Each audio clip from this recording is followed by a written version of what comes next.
Ladies and gentlemen, welcome to our discussion on building the global super app.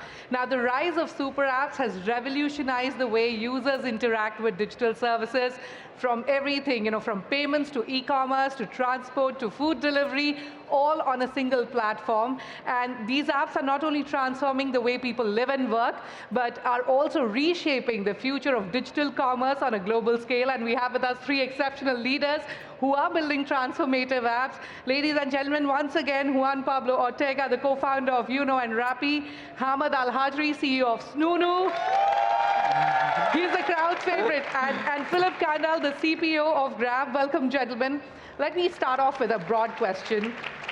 A global super app typically involves a wide range of services. How does one select which services to integrate with the app to meet user needs? How are you all doing it? I mean, Philip, if you'd like to go first. Yeah, so I think we started in mobility and then expanded there to food, financial services, banking, and so on. And the core of it is very, very simple for us. We are there to serve our drivers and our merchants and allow them ultimately to have a better life by earning more, right? And that's kind of like where we select how can we add more services that help our audience, right? So, for example, when we launched food, we've seen that mobility services are primarily in the morning and in the evening peaks, but in the afternoon, drivers are idle. So adding food has exactly opposite peak hours, so we can keep our drivers more busy across the entire day, right? So that was a huge win. Then financial services was basically giving loans to our drivers that they can afford vehicles, that they can upgrade their vehicles, or merchants upgrading their stores. So that's kind of how the things fit together by keeping our drivers and merchants busy. Hammad, how are you selecting which services to offer? Yeah, so basically, I would say, why not to have super apps, yeah? Why business model have to stick to one service? Because we have three big factors. Number one, as example, in GCC, a slightly very small market. It's similar, the whole GCC is just 45 million people. Almost same thing in China. So many startups, many ideas will not be validated in GCC. It have to be embedded as part of super apps. The other thing, because it's slightly small market, the ecosystem is not mature enough. And that's why you need to have a super app that give this service to the customer. The last, I would say, consumer behavior. How do you think the future look like? How about you have 20 apps in your phone, and basically I need food from here. I need grocery from here. I need booking from here. Does that make sense? So I would say, why not to have super apps? All right, Juan, but how are you not making it overwhelming for users? How are you selecting your services? So in our case, in Rappi, it was a little bit different. We started as a delivery app of supermarkets and restaurant, or a convenience store. And we added a section that it was whatever you wanted, as Hammad said. And then people were able to put whatever. And we started seeing that people order electronics, people order different things. And that's kind of how we, basically following user preference, we started adding more services. But as you mentioned, it can be overwhelming, and I think we took it a little bit too far. We added live streaming, video games, and if you look at that, we kind of walled back on that. So today, you can get anything delivery.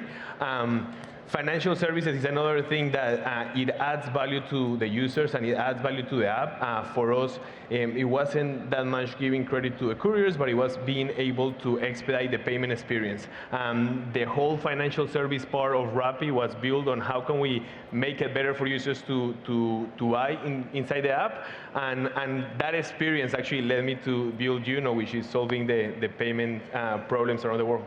All right. Coming back to you, Hammad, Snoonu has become a notable player in the Gulf region. What kind of regional or cultural preferences would you keep in mind as you scale beyond borders? Food. That's the first thing. Everyone like food, yeah?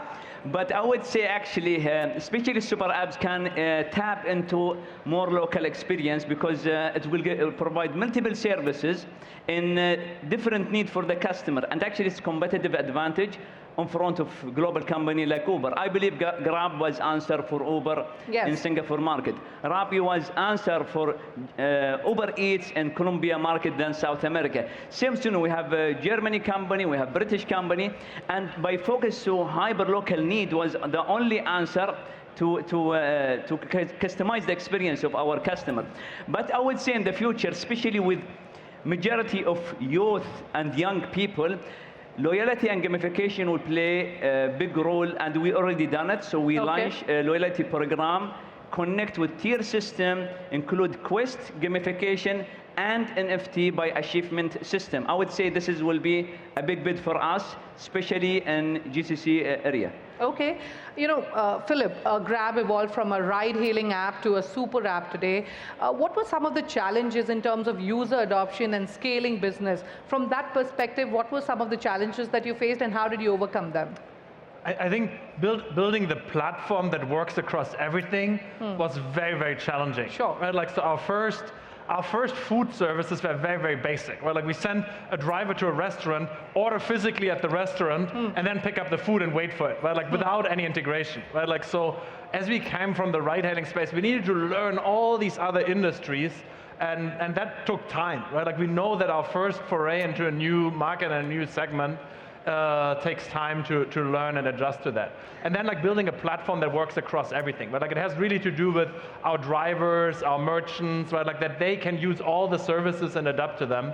That has been definitely a challenge. And I want to talk to you about your technology and infrastructure, because you're now today catering to millions of users. To take us through your tech edge, how did you build this into a super app and scaling infrastructure and scaling technology? Yeah, I mean, our app in Southeast Asia is basically core infrastructure, how people get around the city and how they live their life, right? Like, so, I mean, the moment Grab is down, the city stops moving basically in many of our markets, right? Yeah. Like, so that's what is the core of everything that we do, is the stability of our service, right? We really, really make sure that it can never go down and people can rely on it, right? Like, that's kind of the core expectation. And that's where we've invested a lot into, and like really having very, very solid scalability. We work, I mean, with all the leading cloud providers. We work like deeply with like some of the biggest tech companies in the world to really ensure that. So that's such a, like what we've achieved by really having a 2,500 people tech team that is really every day making sure that our service stays up and reliable. All right, coming to you, Juan, you work with merchants and businesses across Latin America. In fact, you just announced a partnership with Invest Qatar that will further accelerate your expansion into the Middle East, and you have a new regional headquarter in Qatar as well. Talk to us about that partnership. Yeah, perfect. So I think one of the key elements of the super app is having all the different local payment methods. And in Rappi, we struggle a lot to connect to all these different payment methods in different parts of the world. And it seemed that we were spending more time doing payment integrations than actually creating features that will add value to customers. So in Juno, we're completely removing that complexity, and we enable companies around the world, like super apps, to enable all the payment methods, more than 1,000 different payment options around the world. As we expand, we have seen the Middle East as one of the key regions, especially GCC. And what we're doing is we're investing and we're opening our regional headquarters here in Doha to be able to serve different companies. We're going to be working with companies like Snoonu and different ones in helping them not only connect to local payment methods in Qatar, but around the region. All right. My next question is for both Juan and Hammad. The rise of regional players versus global tech giants, that is a significant factor. As competition intensifies, how do you plan to compete with the big boys?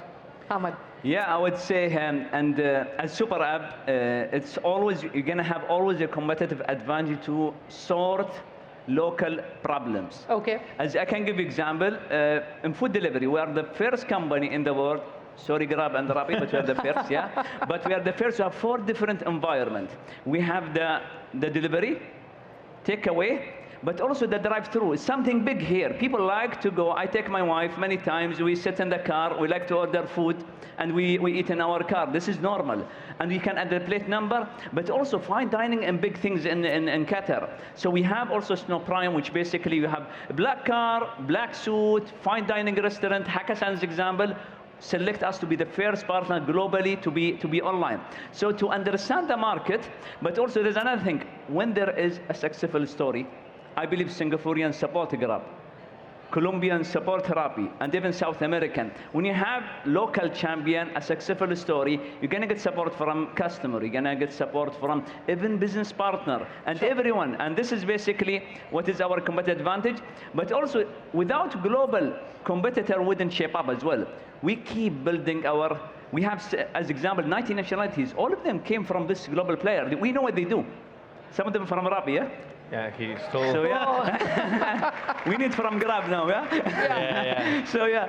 No, 100%. I think we have competitive advantage that is a little bit unfair because we have that local view and we're able to customize the app to the local markets. And I think this was the key of success for Rappi. We kicked out Uber Eats in all of the markets, well, in most of the markets. They're still competing in some of us, but they're going to leave soon. Okay.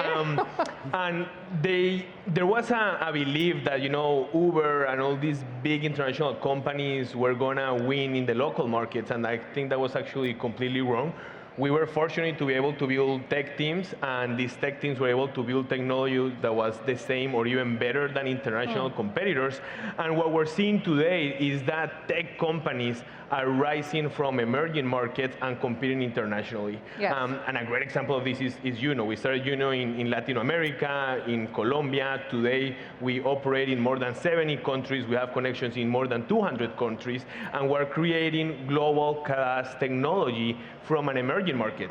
Sure. It used to be thought that to be able to compete and to create software companies, you had to be in Silicon Valley or you have to be in Europe. This is completely wrong. We're building unicorns in these emerging markets.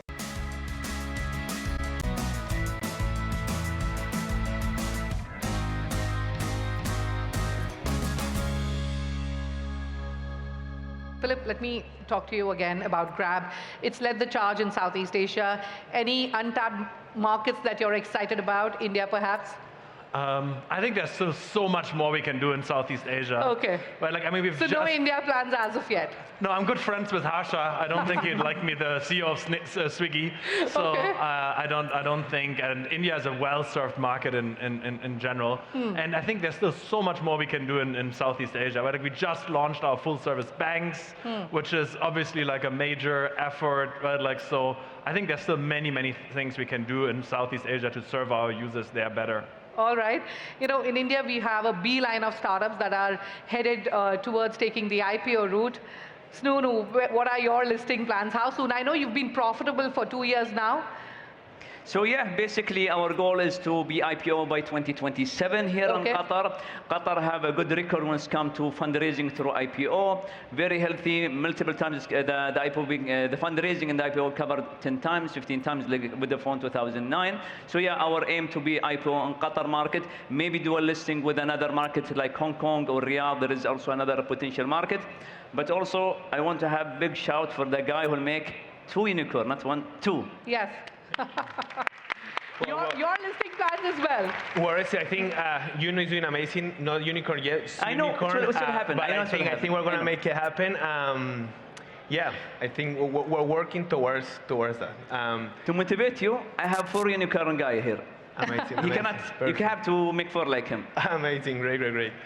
All right, so Grab is already listed, but what I wanted to talk to you about are M&A opportunities. Are you actively looking at more, and is inorganic way the way forward for you? I mean, we have done a bunch of smaller M&As, right? Like we just acquired like a reservation platform, yes. Chobe. We acquired like a supermarket chain in Malaysia a bit ago, Jaya Grocers. Yeah. Right? Like, so it's always definitely there, but definitely the bar for M&A is high. It needs to really make sense for us. So. All right, you know, what I want to know from all 3 of you is that what has been your biggest learning so far as founders, as you scale, grow your business, and what would that be one advice that you would like to give to startup founders who want to start today? Juan. Look, I think you have to always think global. There are many founders that they say that they want to focus. Think global from day one? Think global from day one. I think they believe that you have to, focus and concentrate in one market. I think that's completely wrong. You have the opportunity today to build global companies, and you have to think big. Always shoot for the star. If you don't hit the star, you will hit the moon. And what has been your biggest learning? What's that? What has been your biggest learning? My biggest learning, together with this, I think we have to always dream big. When we started Rappi in Colombia, we always saw the potential to grow internationally. We opened Mexico a couple of weeks after launching Colombia, and then we opened Brazil, and we operate in 9 different markets. In we launched in Colombia, and 2 weeks after, we had integrations all over South America. 3 months after, we were having integrations in Thailand, Indonesia. So the people are going to tell you to focus, and I think as an entrepreneur, you have to be crazy. You have to think about big ideas, and you have to execute those big ideas. Okay, Hammad, your biggest learning and advice. I would say the first thing is look to horizons, not horizon. And horizons mean you need to look behind the horizon that you see today. So you have a bigger vision. The second one, you're going to see many voices around you, like an investor from Silicon Valley telling you your startup's business model does not work. They don't understand your market. Why should you listen to them? And this happened to Snoonu. You know your market better than anyone, and you have to stick, with your knowledge, and make sure don't listen to the voices outside that don't understand your market. The third one, as you said, to be global, be global. Yes. Hire the smartest people, and I'm lucky to have this intelligent 90 nationalities. Yeah? Hire the smartest people, and trust me, with them, you can change from a solo vision to a common vision. And common vision is a consolidation of multiple intelligent people will come to change your vision and make it something better. And this is the case of Snoonu. Thank you, guys. Okay. Philip. I would say, for startup founders, and I used to be a founder before joining Grab, Yes. is whenever there's a big technology shift, it levels the playing field from big and small players, right? Like, Grab was enabled around the time when the smartphone came around. Yes. Like before that, you could not have a mobility app or a food ordering app if there's no smartphone. And right now we have the big trend of AI, right? Like that's a big leveler. So I think for founders now is one of the best opportunities in terms of like starting something. And in terms of my learning, I think what I've learned at Grab is really going on the ground and seeing myself. Right? Like I deliver food on the ground in Indonesia, in Thailand, and people are always super surprised when I come like with a motorcycle and like deliver like some food, and they're like, what is this big white guy doing here, delivering my food? And that's where I like learned so much empathy for our drivers, for our customers. So I think one thing I would tell to everybody in the audience, like really dog food your own product. Go on the ground and deeply learn how people are using it. That's been game-changing for me. That's some lovely advice from all three of you. One final, sure, go ahead. No, and I think this is extremely key. The first year in Rappi, I did so many deliveries. All of my Sundays were in the street doing deliveries because we didn't have enough couriers, and I think you learn so much by talking to the users. And many times it was funny. The first time that I was doing deliveries, that was the reason how we found out the payments were actually failing, because people were saying like it's really hard to pay. So you don't even know how important it is to be out there and talk to your customers. All right. One final question to all three of you before we wrap up this conversation. What are the key trends that you're going to see in the next 5 to 10 years? We've seen the rise of quick commerce, be it food or grocery. What's next? I think for us, the big thing is like the wave of generative AI. Productivity of teams will grow by like 5-10x in the next few years. So I think like now it takes you a 50 people team to build, you can build with like 2 to 5 people in the future. That's what I'm really, really excited about. Yeah, powered by AI, recommendation engine by AI, but also social commerce will be something big. So as example, you know what your friends is ordering at the moment, powered by AI, personalizing their experience. All right, one. I see in the next 5 to 10 years, we are going to forget that we're paying. I think biometrics, there is a bunch of different technologies that we're enabling so that you don't have to take out your credit card, put 16 digits. You can just take a picture, you can take a selfie. There are many technologies that we need to do, and the same way you get on a Grab, or you get in an Uber, or you order Snoonu and you don't even remember that you're paying. I think we're going to have to see this in everyday life. You're going to go into store, you're going to grab an item, and then it's going to get charged in your account immediately. And I think that's something that we're working on, and it's going to be the future. All right, with that, I'll have to wrap up our conversation. Thank you, gentlemen, for your insights. And it was an absolute honor speaking with all three of you. And thank you for being such a fabulous audience. Thank you.